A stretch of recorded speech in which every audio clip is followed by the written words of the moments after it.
સુરતમાં ઉત્તરાયણ પર્વને લઈને ભાજપ પ્રદેશ અધ્યક્ષ CR પાટીલે જાગૃતિ સંદેશ આપ્યો હતો। તેમાં જણાવ્યું હતું કે કેન્દ્ર સરકારના જળ સંચયન, જન ભાગીદારી અને જન આંદોલનને જન સુધી પહોંચાડવા શહેર ભાજપ દ્વારા પતંગને માધ્યમ બનાવવામાં આવ્યું છે। ઉત્તરાયણ પર્વને માંડ એક જ દિવસ બાકી છે, ત્યારે શહેર ભાજપ દ્વારા કેન્દ્ર સરકારની જળ સંચય, જન ભાગીદારી અને જન આંદોલનને લોકો સુધી પહોંચાડવા 2 લાખ જેટલા પતંગો શહેર ભાજપ દ્વારા તૈયાર કરવામાં આવ્યા છે। જે પતંગો ભાજપના કાર્યકર્તાઓને લઈને અન્ય લોકોને વિતરણ કરવામાં આવનાર છે। તેમજ ભવિષ્યને ધ્યાનમાં રાખી જળ સંચય યોજના લોકો સુધી પહોંચાડવા માટે આ વખતે ભાજપ દ્વારા ઉત્તરાયણ પર્વ દરમિયાન પતંગને માધ્યમ બનાવવાનો નિર્ણય કર્યો છે। ઉત્તરાયણના પર્વ નિમિત્તે પતંગ ઉડાવવાનો જે એક સિસ્ટમ કે પતંગ ઉડાવવો અને આનંદ લેવો એ કદાચ ગુજરાતમાં બાકીના રાજ્યો કરતાં સૌથી વધારે છે। એટલા જ માટે પતંગોત્સવ માનનીય પ્રધાનમંત્રી શ્રી મોદી સાહેબ જ્યારે મુખ્યમંત્રી હતા ત્યારે પણ એમણે ગુજરાતમાં અનેક કાર્યક્રમો કર્યા હતા। અનેક દેશ વિદેશના આ પતંગકારો આવતા હતા અને પતંગોની સ્પર્ધા કે વેરાયટીઝ અલગ અલગ આપણને એમાં જોવા મળતી હતી। આ પતંગનો ઉપયોગ જનહિત માટે કેવી રીતે કરી શકાય એનો એક વિચાર અમે બધા ભેગા થઈને કરતા હતા। માનનીય પ્રધાનમંત્રી શ્રી નરેન્દ્રભાઈ મોદી સાહેબે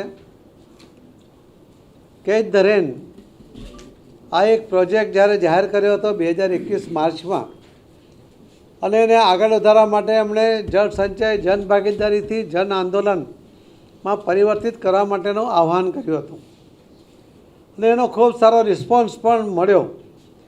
પરંતુ હજુ લોકો સુધી પહોંચે કે પાણીની બચત કરે, પાણીનો સંચય કરે, એનો ઉપયોગ કરે, અને આ વાત માટે લોકો સુધી પહોંચવા માટે પતંગ એક માધ્યમ બનાવીને અમે એને લોકો સુધી પહોંચાડવાનો પ્રયત્ન કરી રહ્યા છીએ।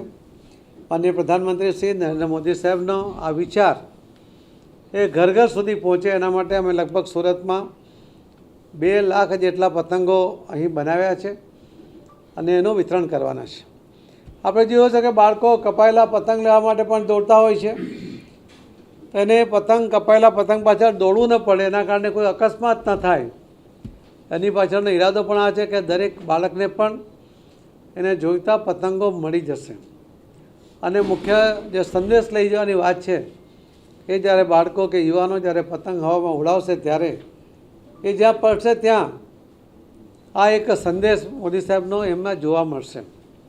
આજના સમયની અંદર જળ સંચય અત્યંત મહત્ત્વની વાત છે અને જળ સંચયની જાગૃતિ લાવવા માટે બધાએ જાગૃત થવાની જરૂર છે। એમાં ગુજરાતનું મોડલ આખા દેશમાં લાગુ પણ થયું છે, લોકોએ સ્વીકાર્યું પણ છે। ત્યારે એને વધુ મજબૂત કરવા માટે, વધુ લોકો સુધી લઈ જવા માટે ભારતીય જનતા પાર્ટી તરફથી આ એક કાર્યક્રમનું આયોજન કરવામાં આવ્યું છે। બાકીના પણ આગેવાનો એનો ઉપયોગ કરે, આ માધ્યમનો ઉપયોગ કરે, મોદી સાહેબનો આ સંદેશ લોકો સુધી પહોંચાડે, અલગ અલગ યોજનાઓ પણ પહોંચાડી શકાય એના માટે પ્રયત્ન કરે એવી આપના માધ્યમથી હું વિનંતી પણ કરું છું। અને સર્વ ભાઈ બહેનોને આ જળ સંચય માટે જાગૃત થવા માટે પણ આપના માધ્યમથી વિનંતી કરું છું। ખૂબ ખૂબ ધન્યવાદ।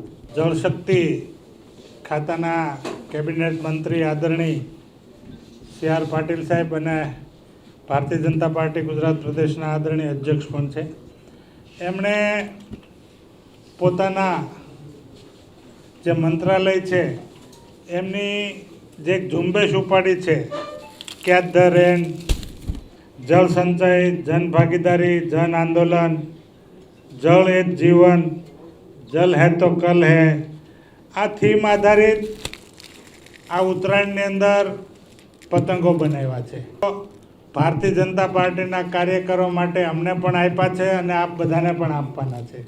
એટલે આ પતંગ ઉત્તરાયણ અંદર આ જળ સંચયનો, કેચ ધ રેનનો એક મેસેજ જાય, મોટા પ્રમાણમાં જાય, એમને માટે આ થીમ પસંદ કરી અને આ પતંગો બનાવ્યા છે।